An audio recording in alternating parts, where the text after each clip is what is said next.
There has been an important update regarding the SteelSeries Arctis Pro wired headset with its game DAC that I feel like it is important to tell you about, especially for the users of a PS5. So how's it going everyone, my name is Zeppelin and welcome back to the channel. Now I apologize if this video is a little all over the place as I am currently doing it off the cuff with no real script in mind. I just thought it would be important to update you on the SteelSeries Arctis Pro headset as I mentioned in the beginning, there was an update released for it.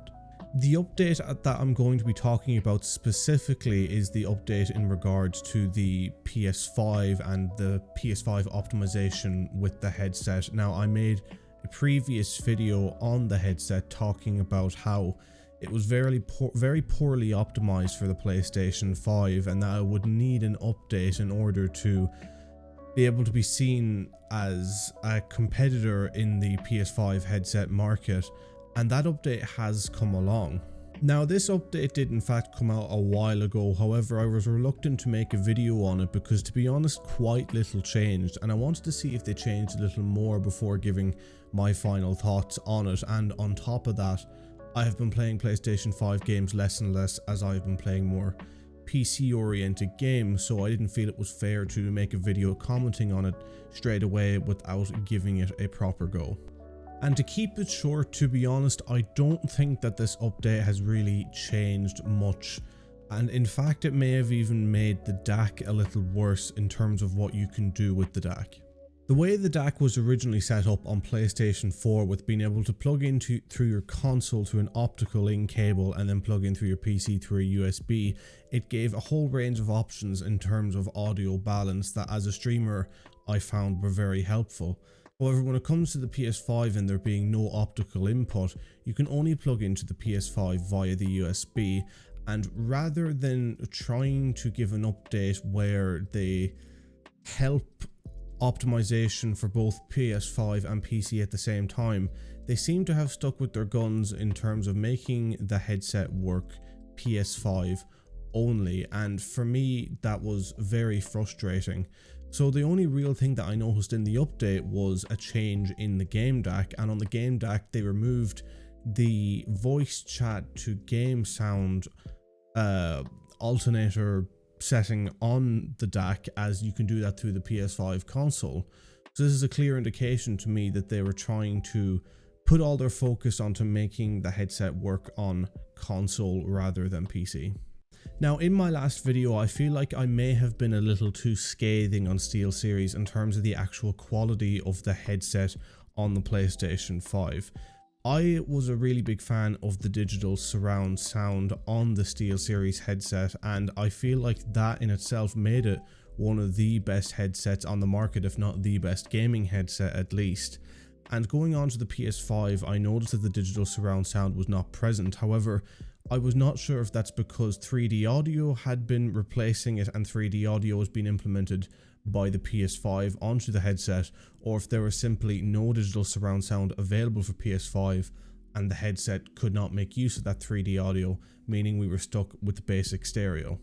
Now, when I say basic stereo, you need to keep in mind that I am talking about a very high-end headset, so regardless of whether it's basic or not, you are still getting a high quality sound. There are very high quality drivers in this headset, and regardless, you're going to be getting a sound that really is up there in quality.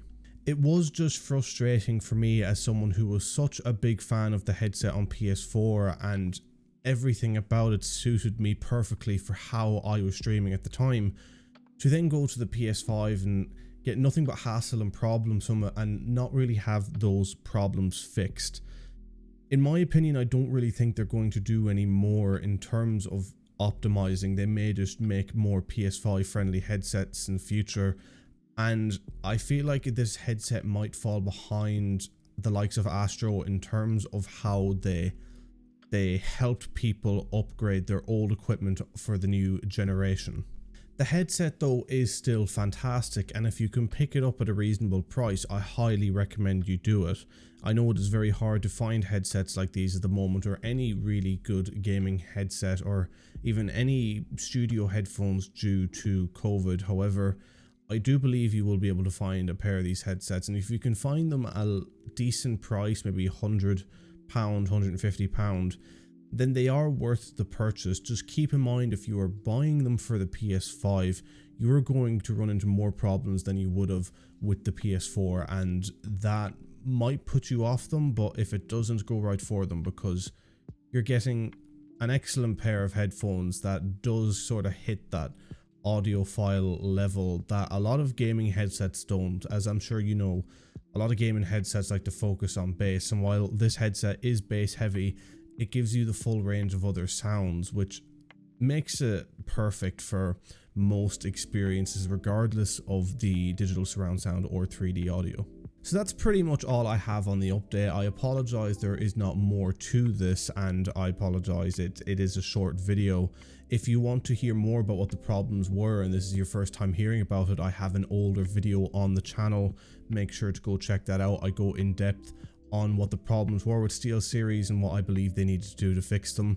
Obviously, they didn't do what I said they should do. However, what I said to do wasn't exactly going to be the most cost-effective solution to the problem. So it is understandable, but for me personally, it is still frustrating. But let me know what you think. Have you used the headset since the update? And if you have, do you think they've made it better or worse, or it's made little to no difference? Make sure to let me know down in the comments below. Make sure to like the video. Thank you very much for watching, and I will see you in the next one. Peace.